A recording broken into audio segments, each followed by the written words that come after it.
আমার আপন ছোট বোন চিৎকার করে বলছে আমি নাকি তাকে ধর্ষণ করতে চেয়েছি, আমি নাকি খারাপ আচরণ করেছি তার সাথে।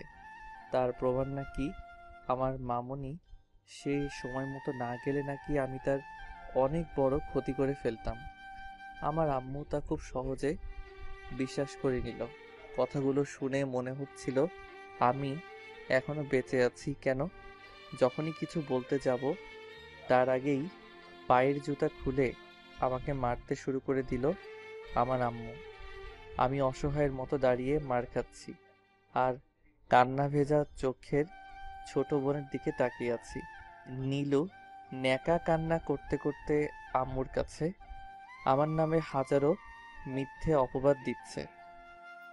এর আগেও অনেকবার ভাইয়া আমার শরীরে হাত দিয়েছে, আর প্রতিদিন আমাকে একা পেলে খারাপ খারাপ কথা বলতো। আমি কাউকে কিচ্ছু বলিনি, কারণ কেউ আমার কথা বিশ্বাস করবে না। আজকে তো আমাকে দর্শন করতে চেয়েছিল, আমার জামা কাপড় সব ছিঁড়ে ফেলেছে। মামনি সময় মতো না আসলে। কান্না করতে করতে চোখ মুখ লাল করে ফেলেছে। আম্মু যখন আমাকে মারতে মারতে হাঁপিয়ে ওঠে, তখনই আমার মামাতো ভাই রাকিব একটা ওয়্যার নিয়ে আসে আর মারতে থাকে। এক একটা আঘাতে যেন আমার শরীর থেকে মাংস আলাদা করে দিচ্ছিল। এদিকে মামুনি হাজারো কটু কথা বলছে, আর একটা আঘাত করলে হয়তো মরেই যাব। তাই আগেই ওর হাত থেকে কারেন্টের ওয়্যারটা কেড়ে নিয়ে রাকিবের পায়ে আঘাত করলাম। রাকিব মাটিতে লুটিয়ে পড়ছে। মাগো মাগো বলে। দেখেছিস এটা দিয়ে আঘাত করলে কেমন লাগে? মামুনি চিৎকার করে বলছে, বদমাস কুলাঙ্গার, তুই আমার ছেলেকে মারলি? তোর তো জন্মেরও ঠিক নেই। তোকে আপু এই বাসায় নিয়ে এসে নিজের ছেলের মতো বড় করেছে, তার এই প্রতিদান দিলি তুই শুধু? তোর জন্য স্বামী সংসার ত্যাগ করে বাবার বাসায় পড়ে আছে, আর তুই তারই মেয়েকে ছি। ভাবি আর কোনো কথা বলবা না, এক্ষুনি এই বাসা থেকে বেরিয়ে যেতে বলো। আম্মু নীলুকে জড়িয়ে ধরে বসে আছে। মামুনির বলা শেষ কথাগুলো বুক ছিঁড়ে কলিজায় গিয়ে লাগলো। মুখ সামলে কথা বলবেন মামুনি। রাকিব, এক্ষুনি আমার চোখের সামনে থেকে সরে যেতে বল, না হলে আমি নিজেকে শেষ করে ফেলবো। আম্মু তোমরা সবাই কি বলছো? আর নীলুই বা কি বলছে? আমার মাথায় কিছুই ঢুকছে না। বিশ্বাস করো আম্মু, আমি নীলুকে কিছু করিনি। আমি জানি না নীলু আমার নামে কেন এত বড় অপবাদ দিল। সব কিছু মিথ্যে আম্মু, সব মিথ্যে। আমি কিছুই করিনি আম্মু। আমি না তোমার ছেলে। তুমি কি আমাকে চেনো না? আমি কেমন? আম্মুর পায়ে জড়িয়ে ধরে নিমেষে লাথি দিয়ে ফেলে দিলেন। চুপ কর, আর একটাও কথা বলবি না। তুই আমার ছেলে নোস, পর কখনো আপন হয় না, সেটা আজকেই তুই নিজে প্রমাণ করে দিলি। ভাগ্যিস তোকে আমি জন্ম দিইনি, তুই আমার ছেলে হলে এতক্ষণে তোকে জানে মেরে ফেলতাম। আমি তোমার সন্তান, এটা কখনো মিথ্যে হতে পারে না। প্রয়োজনে আমায় মেরে ফেলো, তবুও এরকম কথা বলো না। তোকে শুধুমাত্র ছেলের পরিচয় দিয়ে বড় করেছি, আর কিছুই নয়। এখন ভালো হবে তুই আমার চোখের সামনে থেকে চলে যা। কোথায় যাব? তুমি ছাড়া আমার আর কে আছে বলো? নীলু তুই বল না সবকিছু মিথ্যে। আমি তোর সাথে কোনো খারাপ আচরণ করিনি।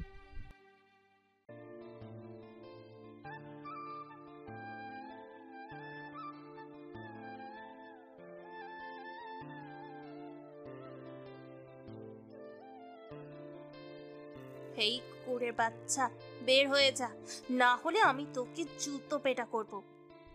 যেই বোনটা আমায় নিজের থেকে বেশি ভালোবাসতো, সেই আজকে আমার নামে এত বড় একটা অপবাদ দিল। কেন এমন করছে সেটা তো আমি জানি না, তবে এর পেছনে কে আছে সেটা খুব ভালো করেই বুঝতে পারছি। রাকিব, দাঁড়িয়ে দাঁড়িয়ে কি দেখছিস? এক্ষুনি ঘাড় ধাক্কা মেরে বের করে দে কুকুরের বাচ্চাটাকে। আপনি আরেকবার আমাকে কুকুরের বাচ্চা বলবেন তো? হ্যাঁ, আমিও ভুলে যাব আপনি আমার মামুনি। আপনার সাহস হয় কি করে আমার বাবাকে কুকুর বলার? ভালো করেছে, একবার নয় হাজার বার বলবি তুই একটা কুকুরের বাচ্চা।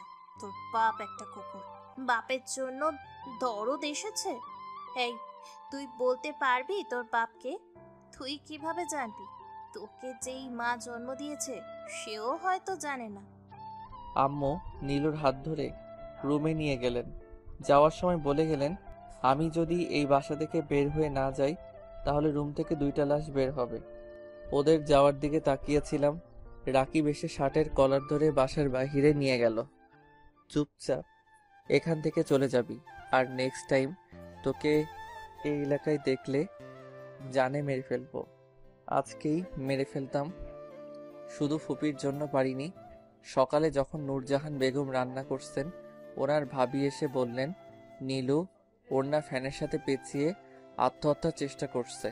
শোনা মাত্র নূরজাহান বেগম দৌড়ে গিয়ে নীলুকে চেয়ার থেকে নামিয়ে গালে থাপ্পড় মেরে আত্মহত্যার কারণ জানতে চাইলে লক্ষ্য করে দেখলেন জামা কাপড় ছেঁড়া। কি করব আমি? আত্মহত্যা ছাড়া এই মুহূর্তে আমার আর কিচ্ছু করার নেই। তুমি ছেড়ে দাও আমাকে, আমি মরতে চাই। আমাকে মরতে দাও প্লিজ। কিন্তু কেন? তুই মরবি কেন? কি হয়েছে আমাকে বল। তোর এই অবস্থা কেন?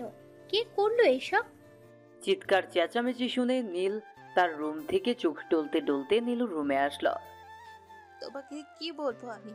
আমার ভাই আমাকে দর্শন করতে। নীলু ঠাস থাপ্পড় মেরে, তোর সাহস তো কম নয়। ফাসলামি করতে করতে সীমা ছাড়িয়ে গিয়েছিস। আপু, তুমি নীলুকে কেন মারছো? নীলু যা কিছু বলেছে সব সত্যি। আমি নিজের চোখে দেখেছি। সময় মতো আমি না গেলে কি যে হতো। থাক ওইসব কথা। তুমি তো আর তোমার ছেলের নামে এইসব বিশ্বাস করবে না। তাহলে তোমাকে বলে কি হবে? চিৎকার চেঁচামেচি শুনে নীল তার রুম থেকে চোখ টলতে টলতে নীলুর রুমে আসলো। এসে দেখে নীলু কান্না করছে। আম্মু অগ্নি চোখে তার দিকে তাকিয়ে আছে। আম্মু কি হয়েছে? নীলু তুই কাঁদছিস কেন? আম্মু কি হয়েছে? আর কিছু বলার আগেই নীলু আমার শার্টের কলার চেপে ধরল। আম্মু, এই বদমাইশটা আমার সাথে খারাপ আচরণ করেছে। বাকিটা তো আপনারা জানেন। চোখের পানি মুছে হাঁটতে হাঁটতে নদীর তীরে এসে বসে আছি। কিছুক্ষণ আগের কথা ভেবে নীরব হয়ে শুধু কান্না করেই যাচ্ছি। একটা সামান্য মিথ্যে কথা আমার জীবনটা ধ্বংস করে দিল। নীলু কেন এমনটা করলো? কি ক্ষতি করেছি আমি? মামনি, সেও তো আমায় তার নিজের ছেলে থেকে বেশি ভালোবাসতো। তাহলে সে কিভাবে পারলো আমার উপর মিথ্যে বলতে? এই মুহূর্তে এসব নিয়ে আমার তেমন মাথা ব্যথা না থাকলেও এটা জেনে কষ্ট হচ্ছে যে যাদেরকে আমি আমার মা বাবা ভাবতাম তারা কেউ আমার কিছুই নয়। এটা আমি মানতে পারছি না। এসব ভাবতে ভাবতে রাত হয়ে এলো। সারাদিন নদীর তীরে বসেছিলাম। বিকেল হয়ে এসেছে, বাসার দিকে হাঁটা শুরু করলাম। আমি জানি আমার আম্মু আমাকে অসম্ভব ভালোবাসেন। আমার আম্মুর জান আমি। পৃথিবীর সবকিছু একদিকে আর আমি একদিকে। ছোটবেলায় যখন বলতাম আম্মু আব্বু কোথায় থাকেন, বাসায় আসে না কেন আম্মু? বাবাই, তোমার আপু বিদেশে আছেন, সময় হলে এমনিতেই চলে আসবেন। আচ্ছা আম্মু। আব্বু কি তোমার সাথে কথা বলে? আব্বু দেখতে কেমন? নীল, বেশি বক বক করো না তো। চুপচাপ থাকতে পারো না? তোমার আব্বু যখন আসবে তখন দেখে নিও তোমার আব্বু দেখতে কেমন। দেখবো। 1 বছর পর হঠাৎ করে বলেছিলেন আমার আব্বু নাকি রোড অ্যাক্সিডেন্টে মারা গিয়েছেন। বাবা সম্পর্কে এতটুকু জানি, এর চেয়ে বেশি আমার জানা নেই। বাসার মেইন দরজা খোলা দেখে ডাইরেক্ট বাসায় ঢুকে আমার রুমে চলে গেলাম। ফ্রেশ হয়ে দরজা বন্ধ করে শুয়ে আছি। আমি বাসায় আছি, কেউ হয়তো জানে না। আমিও চাই না কেউ জানুক। সবাই ঘুমিয়ে গেলে আম্মুর কাছে যাব, বলবো আমি কিছুই করিনি, সবই মিথ্যে। আমি জানি আম্মু আমার কথা বিশ্বাস করবে। এতদিন নানা ভাই বাসায় ছিলেন না, ছোট খালার বাসায় ঘুরতে গিয়েছিলেন। খবর পেয়ে বাসায় আসলেন। রাত 10টায় বাসায় চেঁচামেচি শুরু হয়েছে। আমি আড়ালে দাঁড়িয়ে আছি। পরিস্থিতি বুঝে সবার সামনে যাব, ছেলে ছেলে বলে তো মাথায় তুলে রেখেছিলে অন্যের পাপের ফলকে মানুষ করতে, বিয়ে করতে মা করে দিলে। শেষ অবধি বিয়েটা হলো, কিন্তু কি হলো, 1 বছর যেতে না যেতেই নিজের সংসার নিজেই ভেঙে দিলে এই ছেলের জন্য। এখন সেই ছেলেই কিনা, আমার ভাবতেও মেজাজটা খারাপ হয়ে যাচ্ছে। কোথাটাকে এখন হাতের কাছে পেলে ওর জন্মের শিক্ষা দিয়ে দিতাম। আমি আগেও বলেছিলাম এত লাই দিও না। এখন দেখেছো এর পরিণাম কতটা ভয়াবহ। পর কখনো আপন হয় না। নানা ভাই আম্মুর উপরে রাগ ঝাড়ছে। বাদ দেন তো আব্বা, বড় আপু জানতো নাকি বড় হয়ে কুলাঙ্গারটা শেষ অবধি এরকম করবে? জানলে তো কখনো এত ত্যাগ দিত না। কত কিছুই না করলেন, কি দেননি তাকে। যখন যা চেয়েছে তার চেয়েও দ্বিগুণ পেয়েছে। থাক ওইসব কথা এখন তো। আর অপদার্থটা বাসায় নেই। আপু ওনার ভুল বুঝতে পেরেছে, তাই তো ধাক্কা মেরে বের করে দিয়েছে। ওর কপাল ভালো আমার নাতনির কিছু হয়নি, না হলে খুব খারাপ কিছু হতে পারতো। আমাকে নিয়ে আলোচনা চলছে। নীলু নানা ভাইয়ের পাশে বসে আছে। মামুনি, রাকিব মাঝে মধ্যে নানা ভাইকে উস্কিয়ে দিচ্ছেন আমার বিরুদ্ধে। আম্মু চুপ করে সব শুনে যাচ্ছেন। এত কিছু শোনার পর দুইটা বিষয় আমি খুব ভালো করে বুঝতে পারলাম। আমি ছাড়া এই বাসার সবাই জানে আমাকে ছোটবেলায় কুড়িয়ে এনেছিলেন আমার মা। আমি কষ্ট পাবো বলে হয়তো কখনো জানতে দেওয়া হয়নি আমাকে। এই বাসার কেউ চাইছে না আমি এখানে থাকি। আমাকে যত দ্রুত এখান থেকে চলে যেতে হবে। খুব ভালো করেই আমাকে অপরাধী সাজানো হয়েছে। এখানে 3 জন জড়িত, মামনি, নীলু, রাকিব। শুধুমাত্র এরাই আমার নামে মিথ্যে অপবাদ দিচ্ছেন।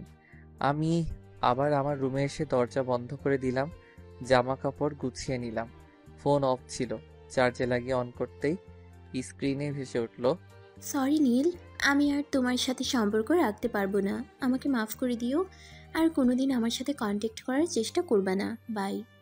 4 বছরের রিলেশন ছোট একটা মেসেজে সব শেষ হয়ে যায় নাকি? কি জানি, মনে হয় ফান করছে আমার সাথে। আগেও অনেকবার এরকম করেছে। আমার অপরাধ জানতে পারি? দেখো নিশাত, আমি জানি তুমি আমার সাথে ফান করছো। বিশ্বাস করো, আমি এখন কোনো প্রকার ফান করার মুডে নেই।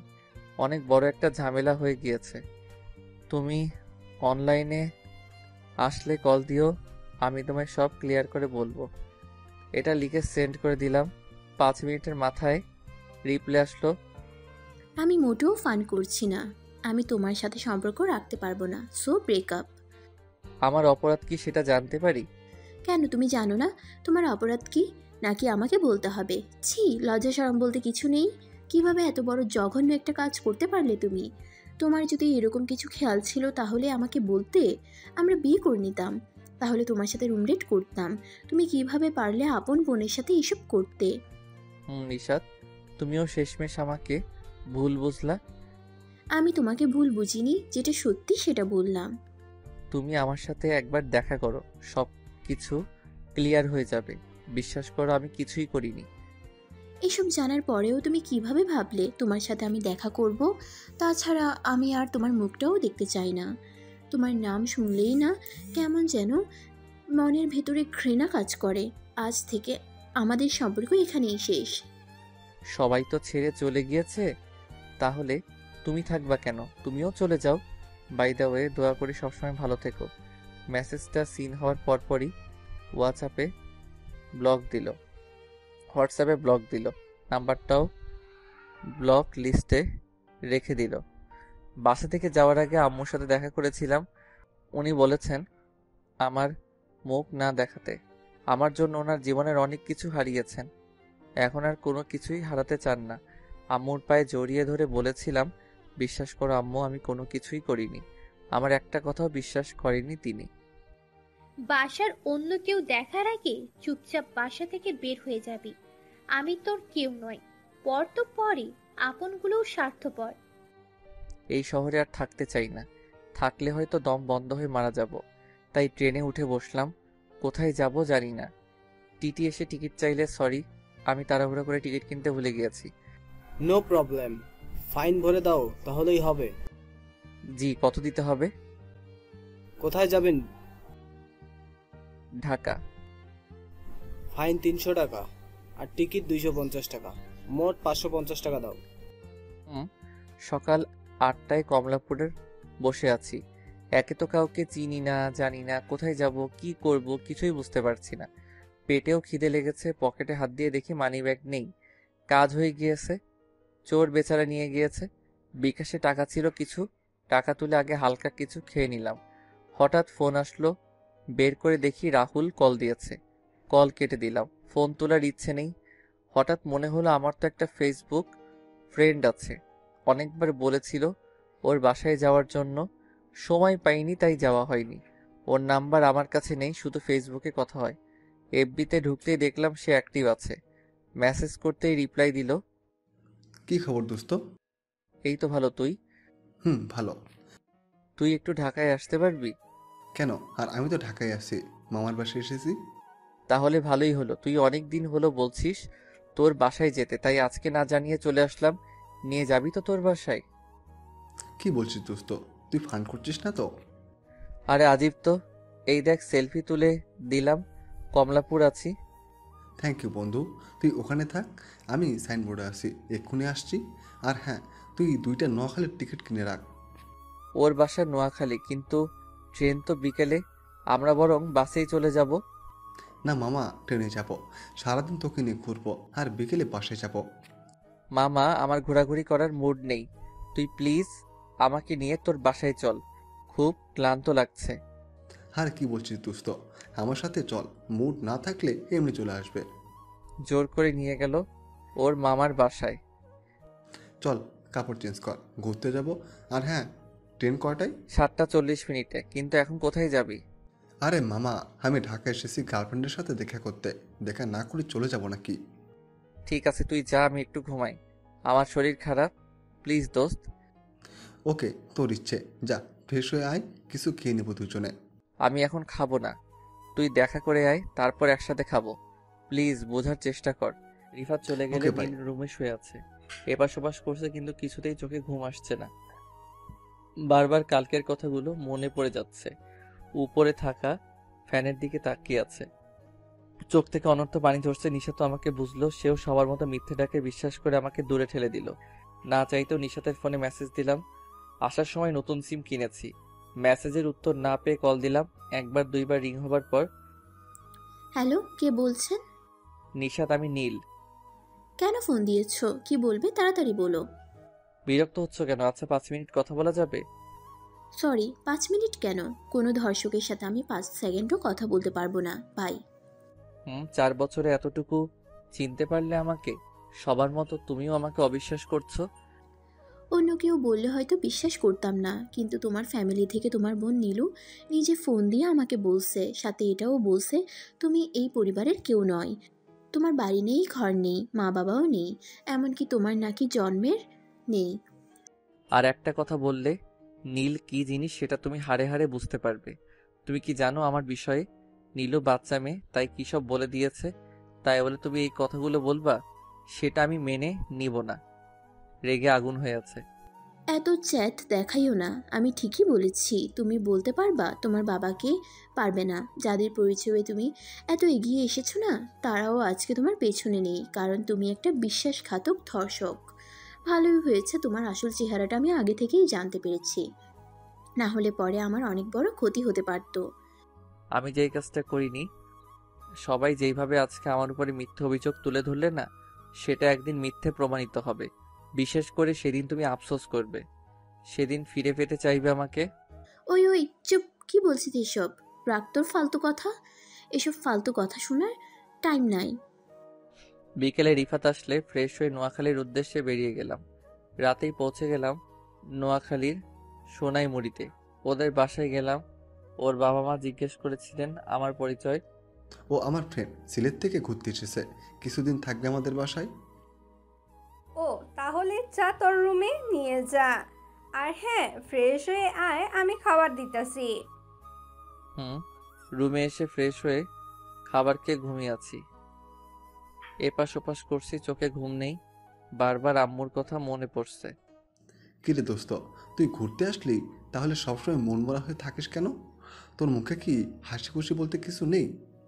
নিশ্চুপ হয়ে শুয়ে আছে। আচ্ছা নীল, সত্যি করে বল তো, তুই কি সত্যি ঘুরতে এসেছিস নাকি অন্য কিছু? প্লিজ বল আমায়, কি হয়েছে তোর? চিন্তিত হয়ে বলার মতো তেমন কিছুই নেই। না হলে অনেক কিছু আছে। আমার গল্পটা শুনলে হয়তো তুইও একটু পর আমাকে ধাক্কা মেরে বের করে দিবি বাসা থেকে। আরে কি বলছিস এসব? বল আমাকে, কি হয়েছে? বলবো, তার আগে আমাকে তুই এখানে থাকার জন্য একটা কাজ আর একটা বাসা বের করে দে। আরে কাজ করবি কেন? আর আমার বাসায় থাক না যত ইচ্ছে। তার আগে এটা বল, কি হয়েছে তোর সাথে? সব কিছু শোনার পর আমার মনে হচ্ছে সব চক্রান্ত তোর মামনি। উনি সব কিছু নীলুকে দিয়ে করিয়েছেন। আমারও তাই মনে হয়, কিন্তু মামনি আমার সাথে এমনটা কেন করবে? কি জানি কেন করবে, সেটা তো আমিও জানি না। দোস্ত, ছোটবেলা থেকে এখন অবধি আম্মুকে ছেড়ে আমি কোথাও যাইনি। আমি ওনাকে অসম্ভব ভালোবাসি।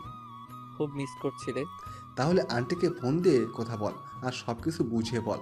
আমার মনে হয় আন্টি তোকে বুঝবে। কি বলবো আমি? নীলু কেন এমনটা করলো? আমি তো কিছুই জানি না। তাহলে কি বলবো আমি? আম্মু আমি কিছু করিনি, সব মিথ্যে, এটা বলবো? আরে এই কথা তো আগেও বলেছি, তখনও কেউ আমাকে বিশ্বাস করেনি, তাহলে এখন কেন করবে? আরে ভাই, মায়ের মন, ছেলে যতই অপরাধ করুক না কেন ক্ষমা করে দেয়। আমার বিশ্বাস আন্টি তোকে ক্ষমা করে দেবে। তোর জন্য যদি আন্টি এত কিছু ত্যাগ দিল, তাহলে তোকে ক্ষমা কেন করতে পারবে না? হ্যালো, কে? আম্মু, আমি নীল। ও, নীল ভাইয়া, কেমন আছো? ভালো আছো তুমি? নীলু, কেন এমনটা করলি? কি দোষ করেছিলাম আমি তোর কাছে? নীল কান্না জড়িত কণ্ঠে। দোষ তোর নয়, দোষ করেছে আমার আম্মু। তোর মতো একটা জারজ সন্তানকে তুলে এনে নিজের পরিচয়ে বড় করে তুলেছেন। তোর জন্য আমি আবার বাবার ভালোবাসা পাইনি, শুধু তোর জন্য। তোর কি মনে হয় আমি কেন এমনটা করলাম?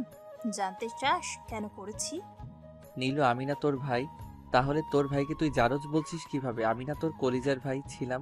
তাহলে হঠাৎ এমনটা কেন এরকম করলি? কি করে পারলি তোর ভাইকে মিথ্যে অপবাদ দিতে? কারণ জানতে চাইছিস? তাহলে শোন। প্রথমত, তোর জন্য ছোটবেলায় আমার আম্মু আব্বুর ডিভোর্স হয়ে গিয়েছে। দ্বিতীয়ত, আম্মু তোকে আমার থেকে বেশি তোকে ভালোবাসে। আমি কিছু চাইলে এত সহজে দিতে চায় না, আর তোর চাওয়া লাগে না। তার আগেই আম্মু তোকে সব দিয়ে দেবে। আমি তার আপন মেয়ে। কই, আমাকে তো এতদিনও মুখে তুলে খাওয়াইনি। আর তুই তো আমাদের রক্তের কেউ নয়, তোকে সব সময় মুখে তুলেই ভাত খাওয়ায়। সেই দিন আমার গাড়ি অ্যাক্সিডেন্ট হয়েছিল, ভাগ্যিস আমি বেঁচে গিয়েছি।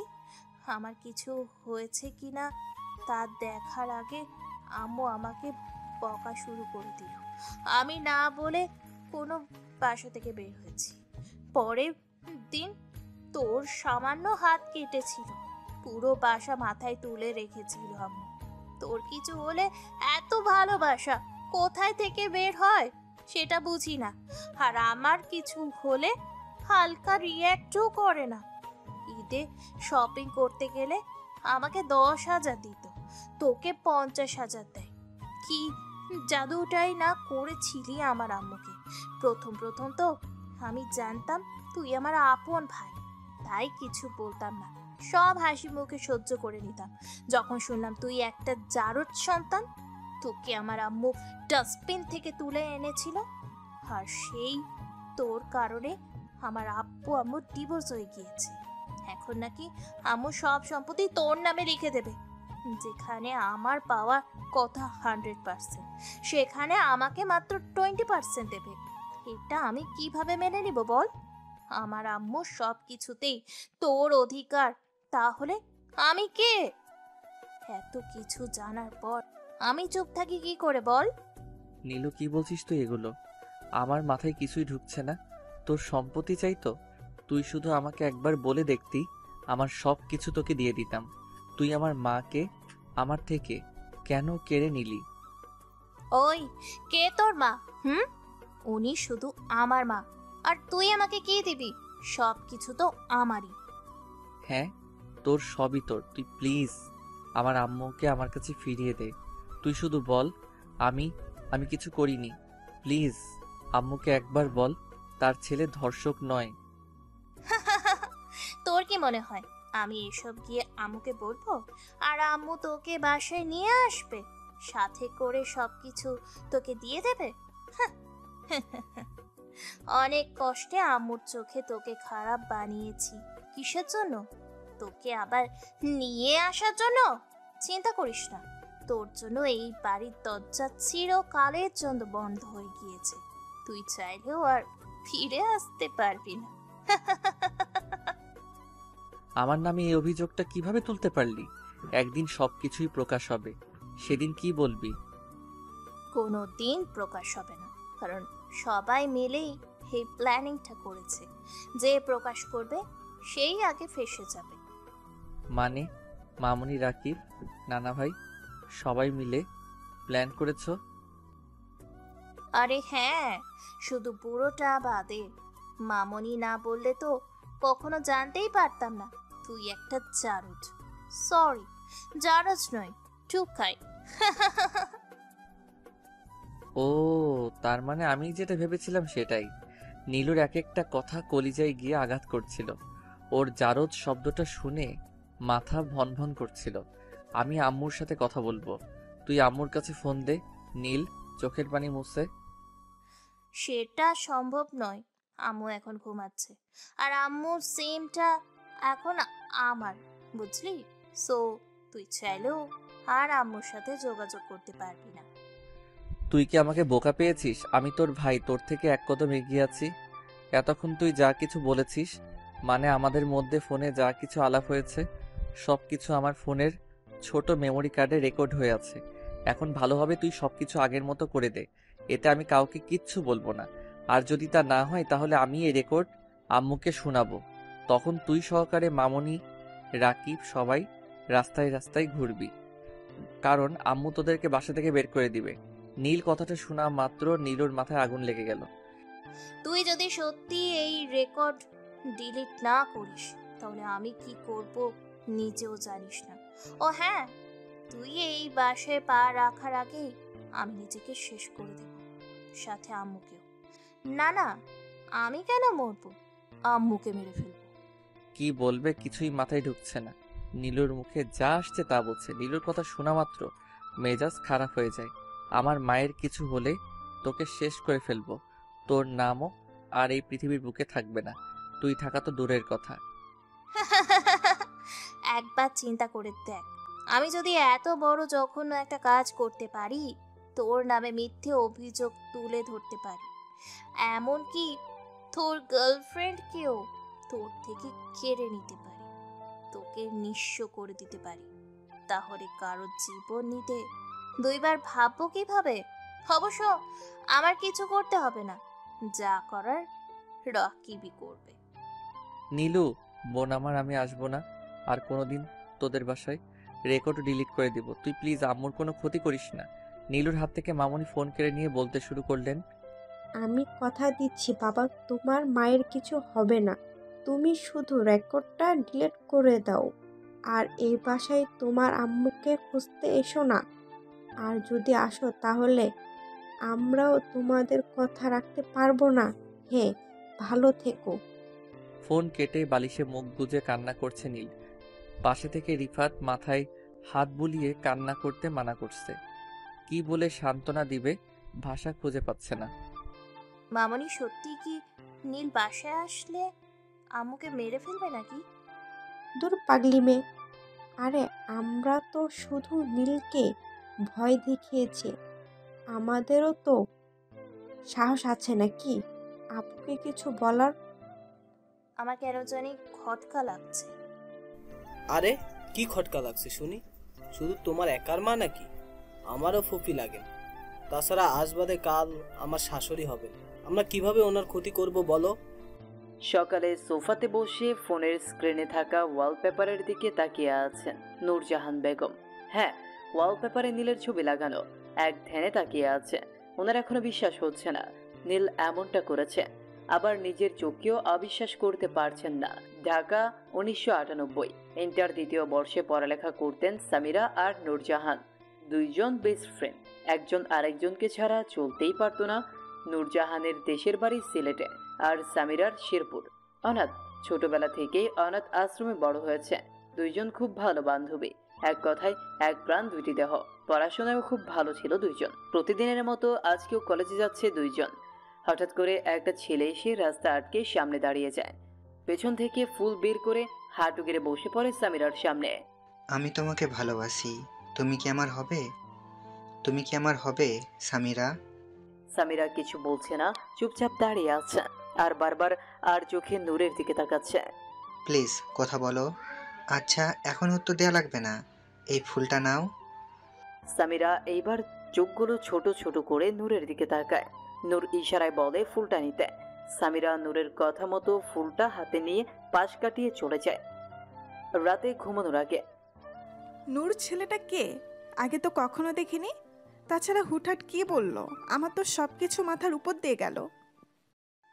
আরে ওর নাম জিশান, আমাদের ক্লাসমেট, নতুন ভর্তি হয়েছে। আচ্ছা সামিরা, সত্যিই কি সবকিছু তোর মাথার উপর দিয়ে গেছে, নাকি তুইও কি চোখ মেরে?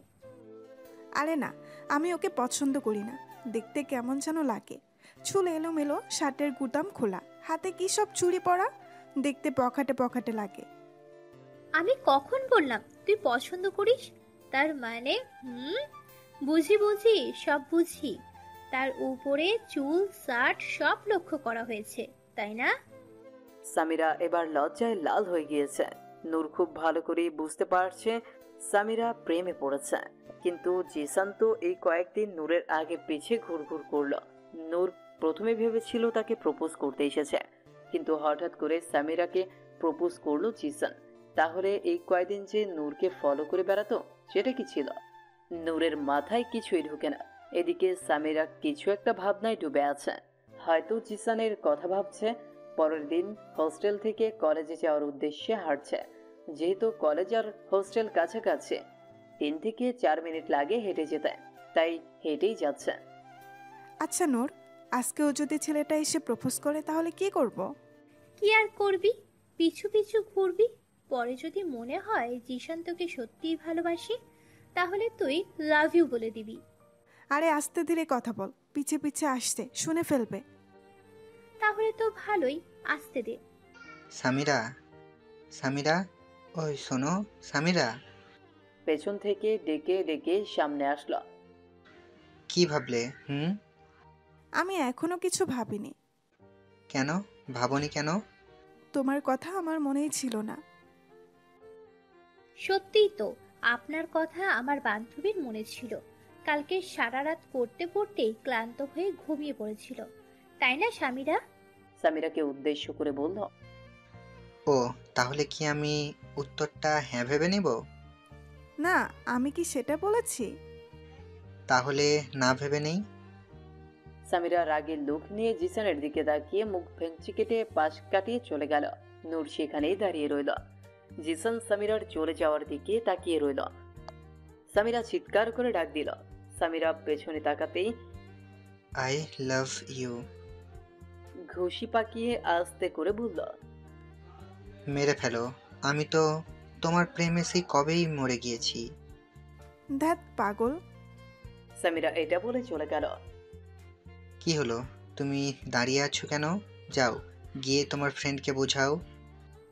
আচ্ছা, তুমি এই কয়েকদিন আমার পিছনে ঘুরলা, এখন আবার আমার ফ্রেন্ডকে প্রপোজ করছো, কিছুই তো বুঝতে পারছি না। ও আসলে সেই দিন বইমেলায় তোমার সাথে সামিরাকে দেখেছিলাম। তারপর থেকে বেশ কিছুদিন সামিরাকে খুঁজেছি, কিন্তু কোথাও পাইনি। তারপর তোমার দেখা পেলাম, তোমার পেছনে ওই জন্য ঘুরেছি যাতে সামিরার দেখা পাই। আর অবশেষে তো কালকে দেখা পেয়েই গেলাম। প্লিজ আপু, তোমার ফ্রেন্ডকে বলো তাড়াতাড়ি হ্যাঁ বলে দিতে। আমার আবার অপেক্ষায় অ্যালার্জি আছে। ঠিক আছে, আমি দেখছি। ট্রিট লাগবে কিন্তু। চলো এখনই ট্রিট দেই। এত তাড়াহুড়ো করার দরকার নেই, অ্যালার্জির মেডিসিন খেয়ে নাও। কারণ আমি যতদূর জানি সামিরাও তোমায় পছন্দ করে, তবুও তোমাকে অপেক্ষা করতে হবে। ঠিক আছে সুইট হার্ট, আমি অপেক্ষা করব। তোমার ফ্রেন্ডকে বলো উত্তরটা কিন্তু হ্যাঁ হওয়াই চাই। গাল টেনে। এই ফাজিল ছেলে, গালে হাত দিলি কেন? রাগ করো কেন শালিকা? নূর এবার না চাইতেও হেসে দিল। আচ্ছা, আমি এখন যাই, আমার জন্য স্বামীরা অপেক্ষা করছে। কি রে দোস্ত, আজকে টিউশন করে গেলি না? সামিরা রুমে বসে আছে। তখনই নূরজাহান বলে উঠল, না রে, রাফির আম্মু ফোন করে বললেন ওনারা কোথাও ঘুরতে যাচ্ছেন, 10-15 দিন পরে বাসায় ফিরবেন। এত খুশির খবর, এই কয়েকদিন জমিয়ে আড্ডা দেব, তা না তুই মুখ বাঁকা করে বসে আছিস। তোর মাথার আড্ডা দিব, তোর মাথা আড্ডা দিব। মাস হয়ে গিয়েছে, ওনারা বেতন না দিয়ে চলে গিয়েছেন। এদিকে আমার হাতের টাকাও শেষের দিকে, তার উপরে রুম ভাড়া, খাওয়ার বিল সব একসাথে এসেছে। নূর কিছুক্ষণ সামিরার দিকে ভ্রু কুঁচকে তাকিয়ে হঠাৎ কি যেন খুঁজতে লাগলো। তুই আবার কি খুঁজছিস? আমার লম্বা কলমটা কোথায় রেখেছি খুঁজে পাচ্ছি না, তুই দেখেছিস? আরে হ্যাঁ, ওটা তো বালিশের নিচে। নূর কলমটা বের করে সামিরার পায়ে আঘাত করলো আস্তে করে। আও, এই মারছিস কেন? নূর কি করছিস? আও। তো কি করব বল, তোকে গত 3 বছর থেকে বলে আসছি, মনে আছে?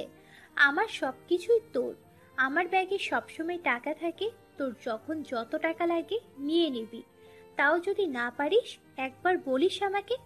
কিন্তু তুই তো নবাবের বেটি, তুই নিবি কেন? আর যদি কোনোদিনও এই বিষয় নিয়ে টেনশন করিস তাহলে মেরে ফেলবো। নূর রেগে আগুন হয়ে আছে। সরি। তোর কি মনে হয় রুম ভাড়া এইসব খাওয়ার টাকা এখনো বাকি আছে? আরে কালকে রাতেই আমি সব ক্লিয়ার করে দিয়েছি। নূরজাহান আর সামিরার পরিচয় যখন ক্লাস 10 থেকে, কিভাবে যেন দুইজনের মিল হয়ে যায়, অতঃপর একজন আরেকজনের বেস্ট ফ্রেন্ড। প্রথমে নূর জানতো না যে সামিরা অনাথ, ওর মা বাবা কেউ নেই। যখন জানতে পারলো তখন থেকে কেমন যেন একটা মায়া কাজ করতে লাগলো সামিরার ওপর। দুইজন এইচএসসি দেওয়ার পর সামিরার এত টাকা পয়সায় না থাকায় ভালো কলেজে ভর্তি হতে পারেনি। এদিকে নূরের বাবার টাকার পাহাড়, তবু রেজাল্ট ভালো থাকার পরেও সামিরার সাথে একই কলেজে ভর্তি হলো। নূর তার খালার বাসায় থেকে পড়াশোনা করত। যখন বুঝতে পারলো সামিরার চলতে কষ্ট হয় টাকা পয়সার জন্য, নূর তাকে ডাইরেক্ট টাকা দিয়ে ছোট করতে চায়নি। তাই কিছুদিন যেতে না যেতেই সামিরার নূরের সাথে রুম শেয়ার করে নিল। এতে করে সামিরার টাকার দরকার পড়লে নূর দিয়ে দিত আর বলতো পরে আমাকে ফিরিয়ে দিস। যদিও পরে টাকাগুলো সামিরা দিতে চাইলেও নূর তখন আর নিত না। এক কথায় বলতে গেলে ওরা যেন বান্ধবী নয়, আপন বোন। এতক্ষণ নূরজাহান বেগম ছেলের দিকে তাকিয়ে থাকতে থাকতে কখন যে অতীতে চলে গিয়েছিলেন বুঝতেই পারেননি। হুশ ফিরল নীলু ডাকে, আমু, তুমি এখনো ওই বদমাস কুলাঙ্গার ছেলেটার কথা ভাবছো? তোকে কে বললো আমি নীলের কথা ভাবছি? তুই কি আমার মনে থাকিস নাকি? মনে থাকবো কেন? তোমার হাতে ওটা কি? নীলের ছবি মোবাইলে দেখে তো হারিয়ে গিয়েছিলে। আমি এতক্ষণ যাবত তোমাকে ডেকে যাচ্ছি, তুমি শুনছই না। পপি, তুমি এত কিছুর পরেও কিভাবে ওর ছবিগুলো মোবাইলে রাখতে পারো? নীলু, ছবি ডিলিট করে দে। নীলু ফোনটা নিয়ে সব পিক ডিলিট করে আবার মোবাইল নূরজাহান বেগমের হাতে ধরিয়ে দিল। যেখানে বাসার কারো সাহস নেই নূরজাহান বেগমের সামনে দাঁড়িয়ে কথা বলার, সেখানে আজকে সবাই মুখে মুখে কথা বলছে, শুধু চুপ করে আছেন নীলের অপকর্মের জন্য। বিকেলে ছাদে হাফ গেঞ্জি পরে বসে আছে নীল, আকাশ পানে তাকিয়ে আছে, হয়তো দিনের বেলায় চাঁদ দেখতে পাচ্ছে। পেছন থেকে রিফাতের মা ছাদে পড়ে থাকা কাপড়গুলো নিতে এসে দেখতে পেলেন নীল বসে আছে। হঠাৎ খেয়াল করলেন নীলের পেটে কালো দাগ। একটু কাছে গিয়ে দেখতেই চমকে উঠলেন। এ কি বাবা, তোমার পিঠে এগুলো কি? কে মেরেছে তোমায়? মানে ওটা কিছু নয়, আন্টিকে মারবে আমায়। নীল ভ্যাবাচেকা খেয়ে কি বলবে বুঝতে পারছিল না, সত্য কথাটাও বলা যাবে না। পুলিশ মেরেছে তোমায়? তুমি কি জেল থেকে এসেছো? পুলিশ ছাড়া এরকম মার কেউ মারতে পারবে না। তুমি কি করেছিলে যে পুলিশ তোমায় মারলো? আন্টি, আপনি ভুল বুঝতেছেন, পুলিশ আমায় কেন মারবে? অ্যাক্সিডেন্ট হয়েছিল তাই পিঠে কালো দাগ জমেছে। ঠিক আছে। আন্টি আর কিছু না বলে চুপচাপ চলে গেলেন। রিফাতের মা দৌড়ে রিফাতের রুমে গেলেন। এই তুই কাকে নিয়ে এসেছিস? সত্যি করে বল, কে এই নীল? হর পরিচয় কি? কাকে নিয়ে আসবো? তোমাকে বলেছিলাম না, ও আমার ফ্রেন্ড সিলেট থেকে ঘুরতে এসেছে। আমাকে কি মনে করিস? হ্যাঁ, আমি কিছু বুঝি না। ঘুরতেই যদি আসবে তাহলে কই? আসার পর থেকে তো একবারও বাসা থেকে বের হলো না। আমি জানি ছেলেটা একটা গুন্ডা, আমি দেখেছি। ওর পিছনে পিঠে কালো আঘাত, পুলিশ মেরেছে ওকে।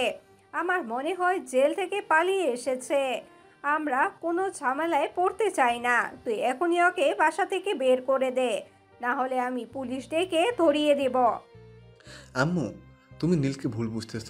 আসলে হয়েছে, সব কিছু বললো তার মাকে, তাই বিপদে পড়ে এখানে এসেছে। কিছুদিন পর আবার চলে যাবে।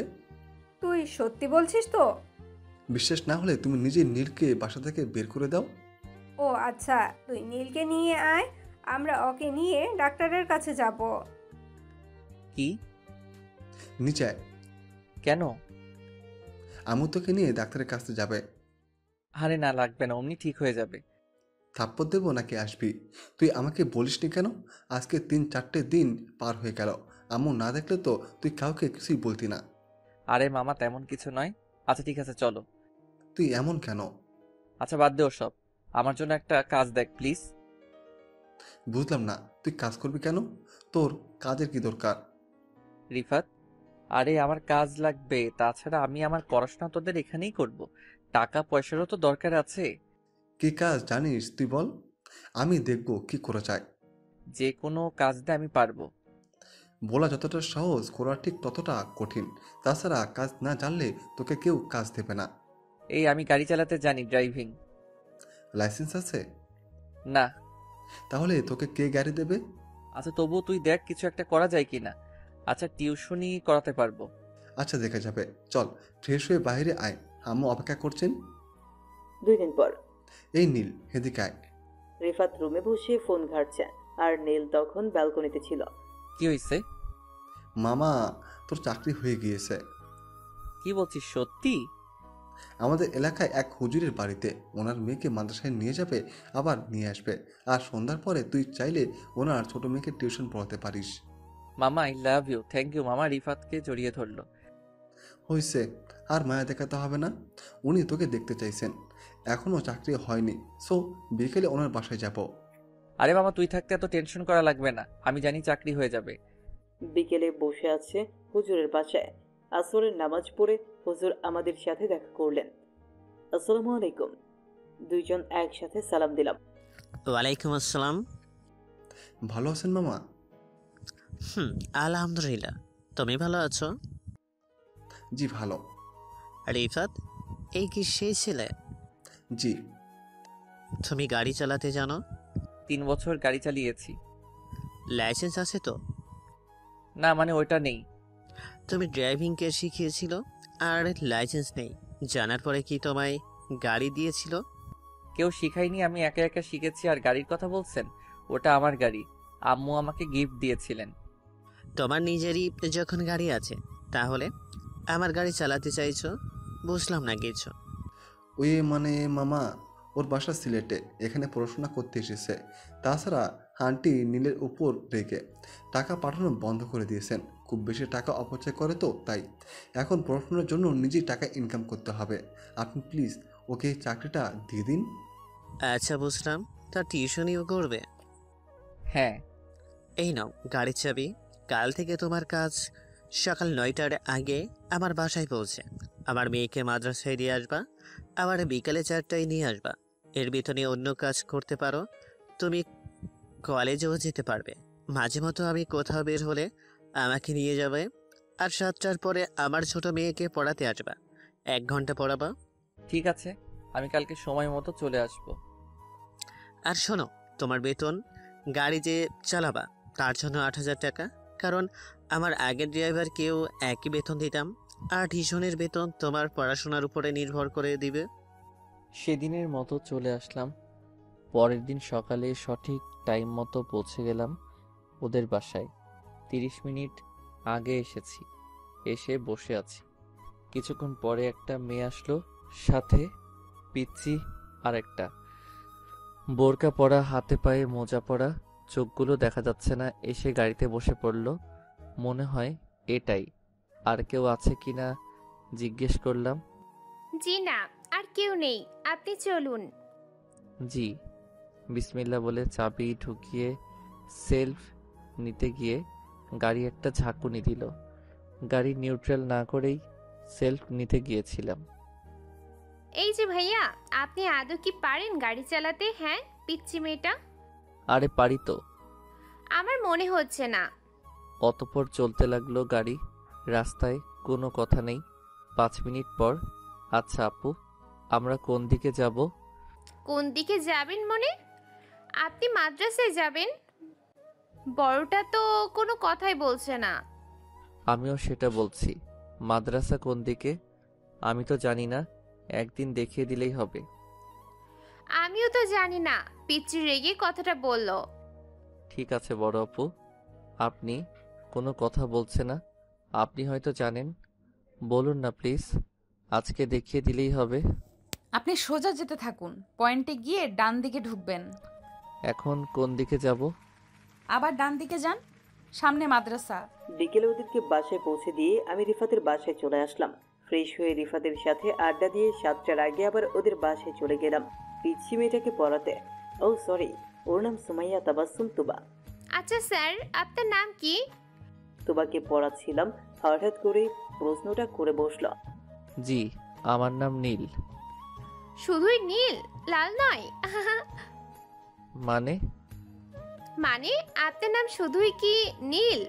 নীল আগে পিছিয়ে কিছু নেই? অব্র মাহমুদ নীল। খুব সুন্দর তো নামটা আপনার। আচ্ছা, আপনার ফ্যামিলিতে কে আছেন? তুমি এত প্রশ্ন না করে পড়ায় মন দাও, ভালো হবে। আপনি এমন কেন? চুপচাপ গাল ফুলে বসে থাকেন সব সময়। আরে কি বলছো এসব? আমি মোটেও এরকম নই। আচ্ছা তুমি তো ক্লাস 5-এ পড়ো, তোমার আপু কোন ক্লাসে পড়েন? আরে হ্যালো, আমার আপু পড়ে না, পড়ায় টিচার। ও দেখলেও তো বোঝা যায় না। ঠিক আছে তুমি পড়ো। এভাবেই বেশ কিছুদিন চলে যায়। এর মধ্যে নীল তুবার সাথে ফ্রি হয়ে যায়, ভাই বোনের মতো কথা বলে। সকালে যাওয়ার সময় তুবা নীলের পাশে বসে আড্ডা দিতে দিতে যায়। কত ধরনের কথা হয় ওদের মধ্যে। পেছন থেকে তনু মেয়েটা দর্শকদের মতো সবকিছু দেখে যায়। আজকেও সে একই অবস্থা। আচ্ছা নীল ভাইয়া, তুমি সত্যি একটা পচা লোক। কেন কেন? আমি আবার কি করলাম? কি করনি সেটা বলো।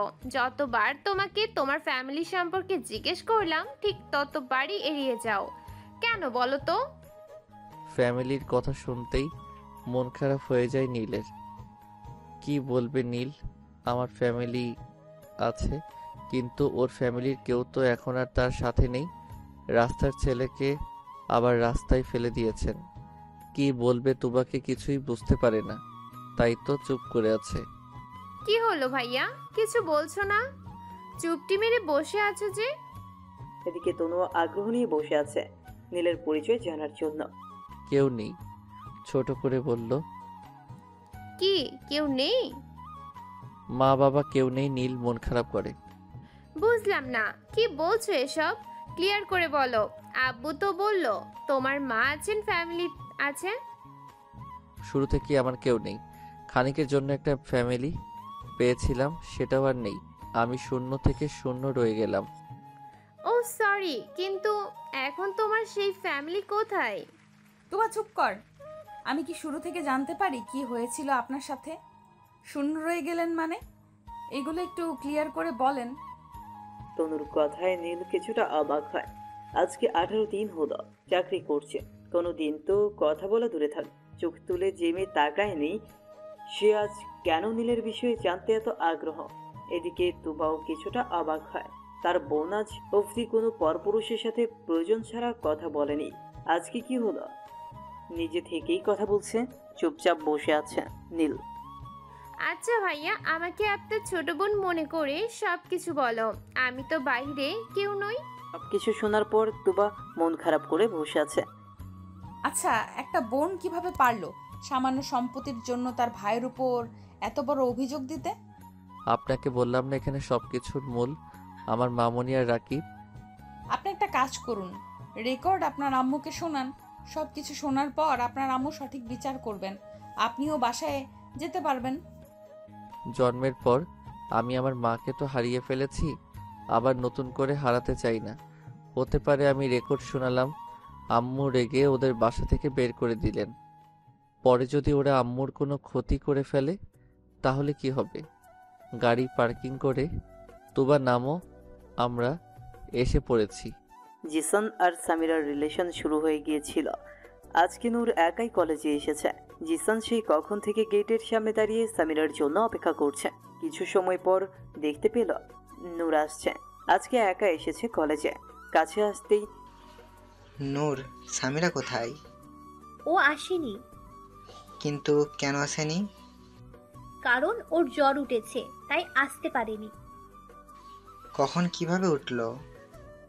কালকে বিকেলে উঠেছে, এখন কিছুটা ভালো আছে। ও আসতে চেয়েছিল, আমি আসতে দিইনি। কালকে বিকেলে জ্বর উঠেছে আর তুমি আমাকে এখন বলছো? তোমাকে তো মায়ের দিতে ইচ্ছে করছে। আরে কি বাজে কথা বলছো? তোমাকে কোথায় খুঁজবো? আমাকে বলনি কেন? আর তুমি জেনে কি করতে শুনি?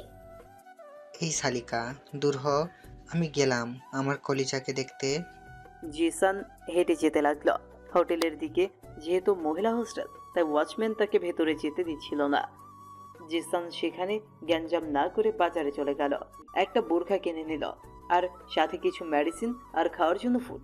বোরখা পরে খুব সহজেই ওয়াচম্যানকে বোকা বানিয়ে সামিরার রুমে চলে গেল। টোকা দিতেই সামিরা দরজা খুলে দিল। এই চাচিকে আপনি কাকে চাই? আমাকে কি তোমার চাচির মতো লাগে? জিসান মুখ থেকে কালো স্কার্ট খুলে দিল। জিসান ভেতরে ঢুকে দরজা বন্ধ করে দিল। আপনি এখানে কেন এসেছেন? কেউ দেখলে কি হবে? ও আল্লাহ, আমায় বাঁচাও প্লিজ। কেউ দেখার আগে চলে যান, না হলে আমি মুখ দেখাতে পারবো না। সামিরা খুব ভয় পেয়ে গিয়েছে, যার ফলে ওর কপালে মাথায় বিন্দু বিন্দু ঘাম জমতে শুরু করেছে। তোমার জ্বর কমেছে? মেডিসিন খেয়েছিলে? প্লিজ আমার কথা বোঝার চেষ্টা করুন, আপনি চলে যান। বুঝলাম না, তুমি ঘামছো কেন? দেখি তোমার জ্বর কেমন। কপালে হাত দিয়ে। ও গড, এখনো তো কমেনি। এদিকে আসো, এখানে বসো, আর চুপচাপ ফুডগুলো খেয়ে মেডিসিন খেয়ে নাও। জিসান সামিরাকে নিয়ে খাটে বসিয়ে দিল। এ নাও, হা করো। নিজেই খাইয়ে দিতে লাগলো। আপনি কাজটা ঠিক করছেন না, প্লিজ আপনি চলে যান। নূর জানতে পারলে আমাকে শেষ করে ফেলবে। সামিরা অনুরোধ করে বলছে, কিন্তু কে শুনে কার কথা? নূর তোমায় কিচ্ছুটি বলবে না, কারণ নূর আমাকে এখানে পাঠিয়েছে। সো বেশি বকবক না করে চুপচাপ খাও। খাওয়া শেষ হলেই আমি চলে যাব। সামিরা তাড়াতাড়ি খেয়ে নিল।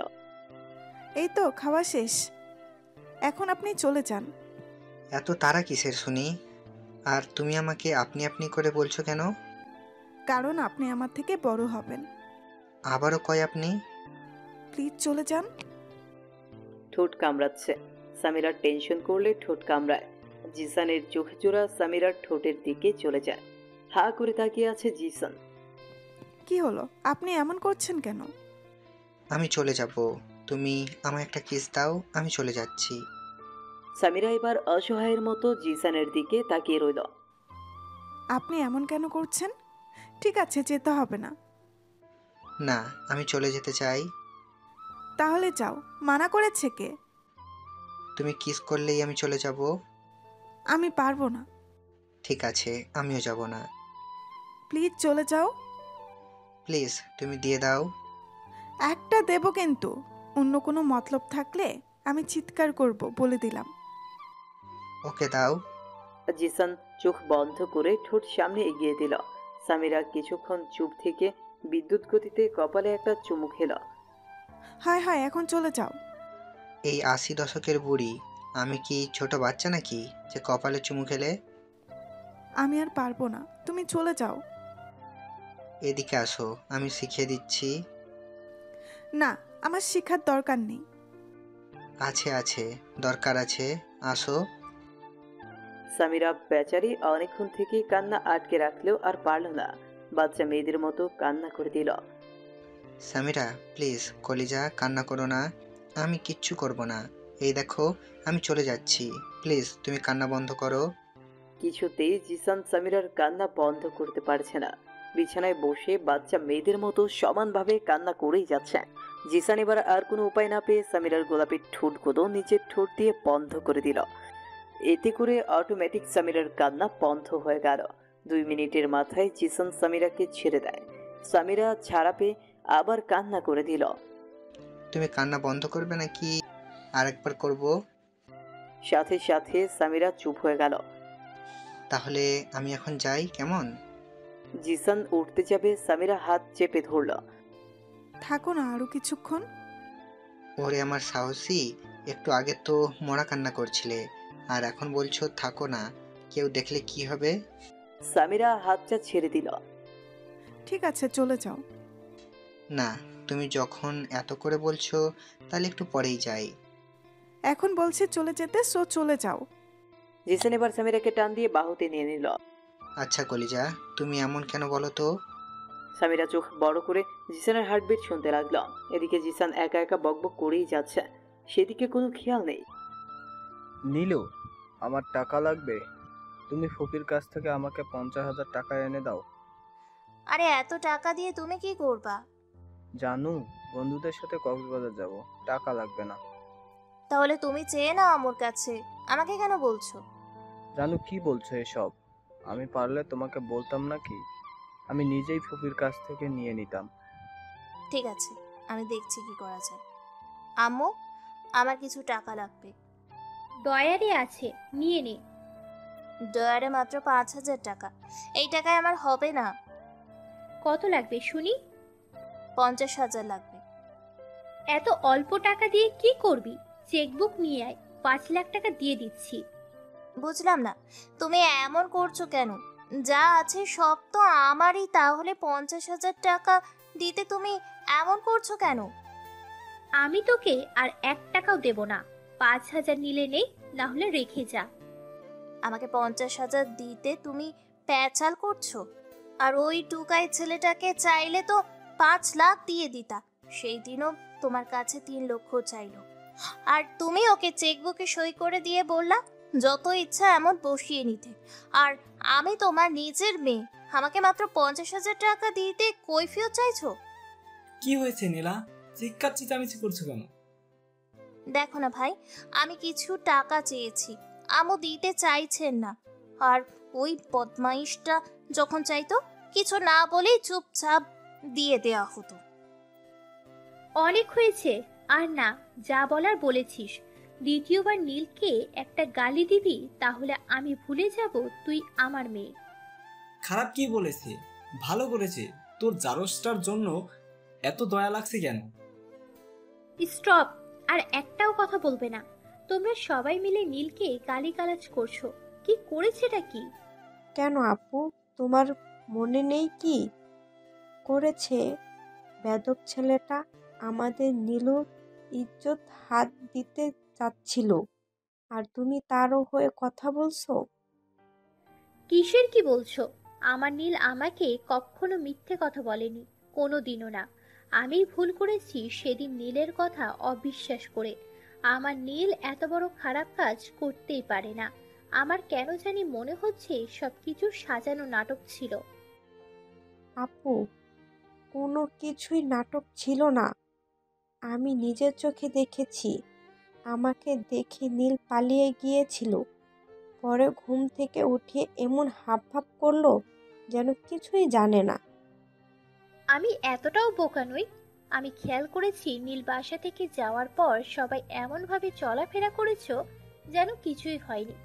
যদি সত্যি নীল নীলার সাথে অসভ্যতামি করতো, তাহলে নীল চলে যাওয়ার পরে থেকে এতটা খুশি থাকতে পারতো না।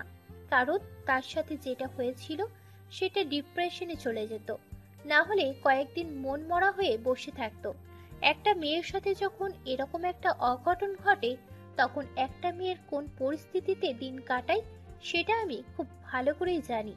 আর এদিকে আমার মেয়ে নীল চলে যাওয়ার পর দিন শপিং করতে গিয়ে সিনেমা দেখে, শপিং করে রাতে বাসা ফিরছে।